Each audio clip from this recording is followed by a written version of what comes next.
hot summer day. Well, it feels like summer. I worked on my light stand a little bit. I took down that piece of PVC I had up here and just welded 2 more pieces of metal up here to hold my lights. I'm fixing to hang my GoPro right up here and see if the lights are interfering with the image or not. I put 2 LED light bulbs in here. They're not even hardly warm. Them 100-watt regular light bulbs will burn, blister you when you touch them. They burn a lot more electricity. Waiting for my computer to come in. See if we might take a look in this little engine here as soon as I get the camera hooked up.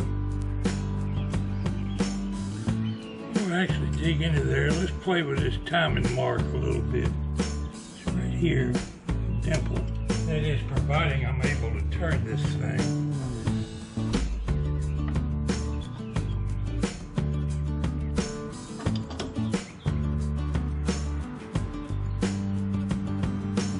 Here comes the timing mark for the intake valve, I guess it is.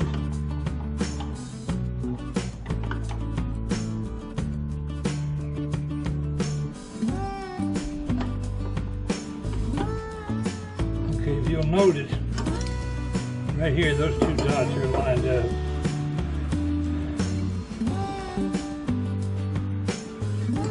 Over here, there's 2 timing marks that line up over here as well. I'm assuming that means that's where the gears have got to be lined up to be in time with the cam. I'll give you a close-up right here with my Sony Handycam. Now, not being a mechanic, some of y'all might tell me I don't know what I'm talking about, and you'd probably be right.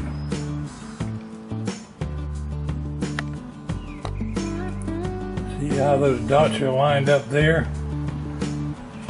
Let's pan over to the other one.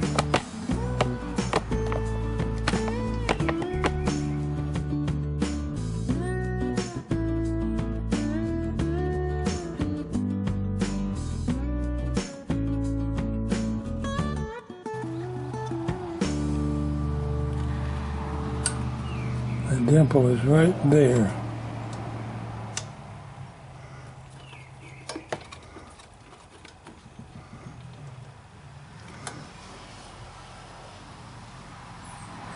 My eyes ain't that good, but I'm sure the camera's picking it up. So that's what I assume are the timing marks that have to be lined up when you reassemble this stuff. See if we can go to taking things apart.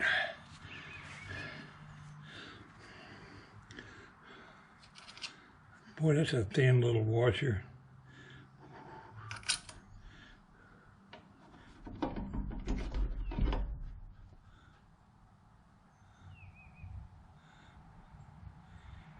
N21. N, does that mean intake? See what that one says when we get it off. I need to get my container over here to put these parts in.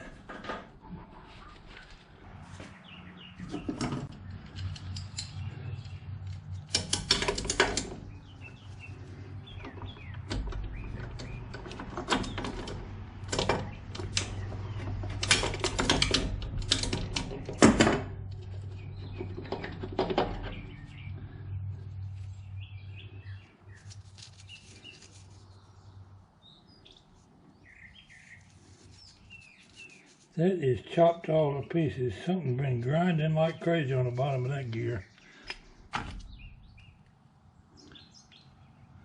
Some of that metal, I guess.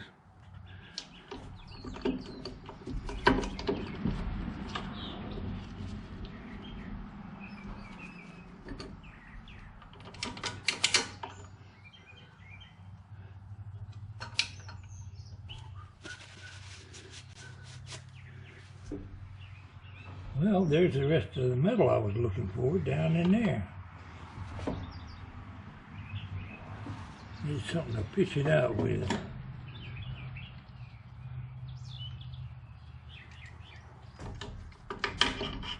Maybe I can get it with my fingers.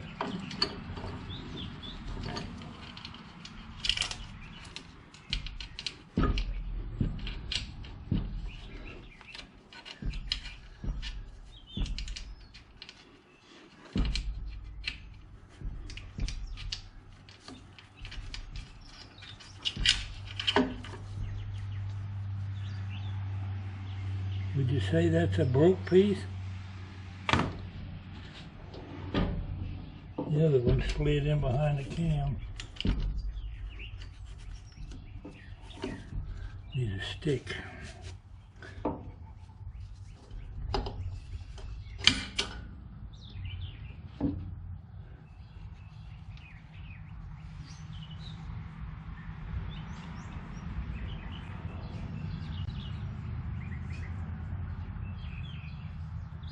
Well, I can see. You gotta know which one goes where to put it back. I'm not ever going to rebuild this engine anyway.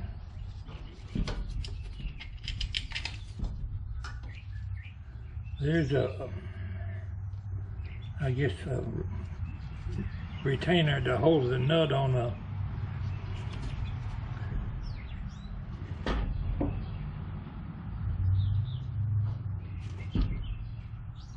thing that goes around the flywheel, crankshaft. Well, I still got lots of pieces of metal down in here.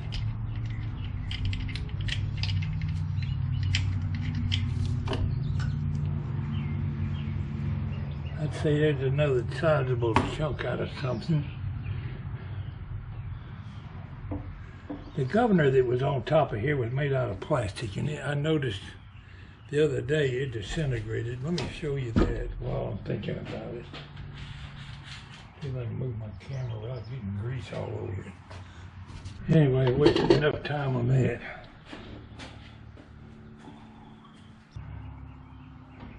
Well, in the interest of time,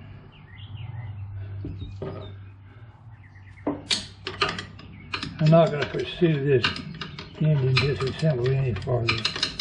There's enough pieces of metal down in there to build a whole new engine.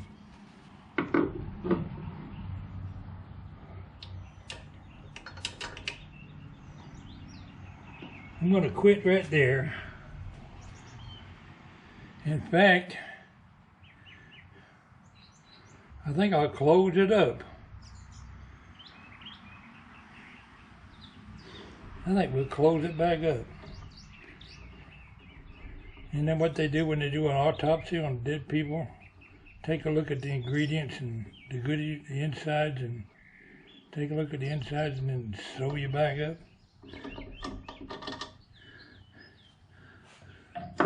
Let's just put that cotton picking top back on there.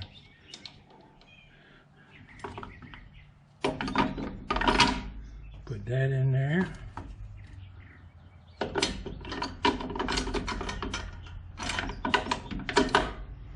that in there. Put that dewflunker in there. What else came out of there? This thing.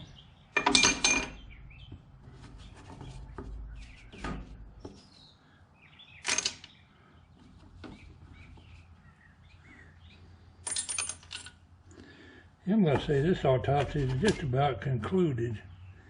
It's broke. I'm tired of fooling with it, is what it is.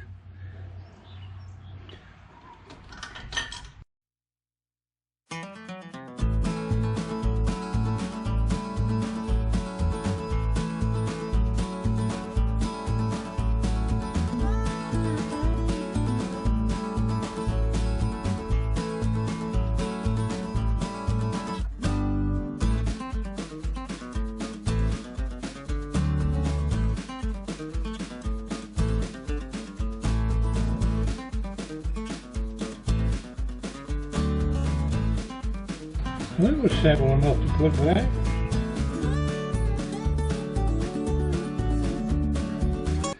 Well, I have made quite a few videos about this engine, and it's available here.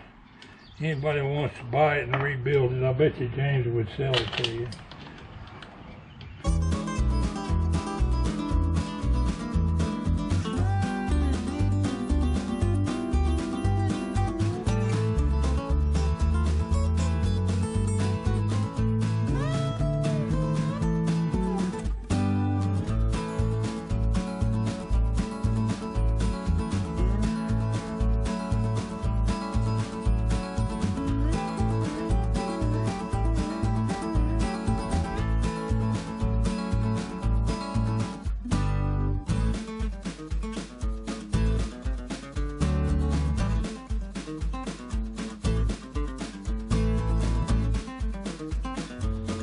That will conclude anything I'm going to have to do with this Kohler engine. Do I recommend somebody have a Kohler engine? Not a bit. From what I've learned about it, you couldn't give me one.